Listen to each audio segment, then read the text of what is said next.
7 to 10% of transgender people that actually graduate, and that's why you won't even consider them in leadership positions. Fortunately, I had a very supportive family, and I was allowed to do my master's twice. The second time they didn't pay for it, they said pay for it yourself. So I started singing and dancing in bars, and which was considered a taboo in an Indian family.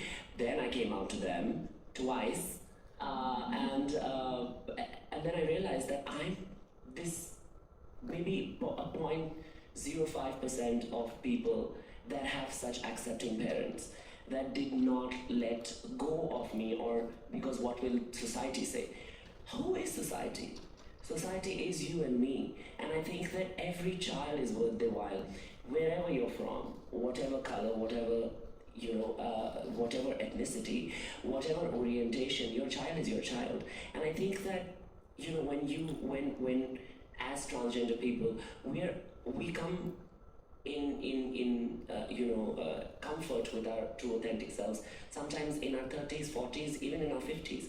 And I think that I had that comfort from my parents, and therefore I could come out in my 20s, and so in my early 30s today I can excel. But there are so many kids out there that don't even have this sort of environment where people can listen to them. So it's very basic level things that they have to fight for, which in your self-actualization theories you're taught. We don't even meet, most of us, 99% of us in India, we don't meet that at the basic level. So we don't even get to talk to people like you. So for us it's a very, very big deal.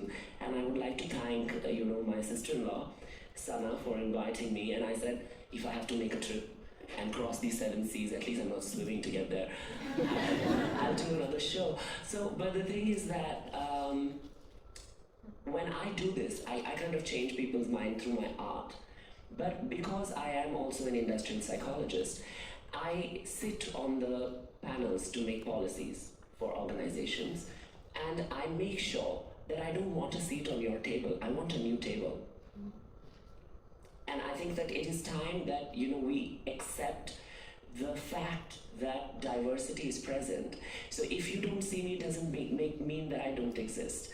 So I believe that it is very essential that every organization understands that every now and then you will find a Rani, but it doesn't mean that you have to have me, being this person and this personality in front of you to remind you that there is somebody like me, probably in the closet in your own organization, but is afraid to come out because you don't have the policy to safeguard them.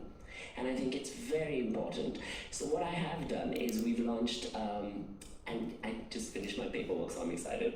But we just launched an NPO which is called YANA, Y-A-N-A-N. It means you are not alone.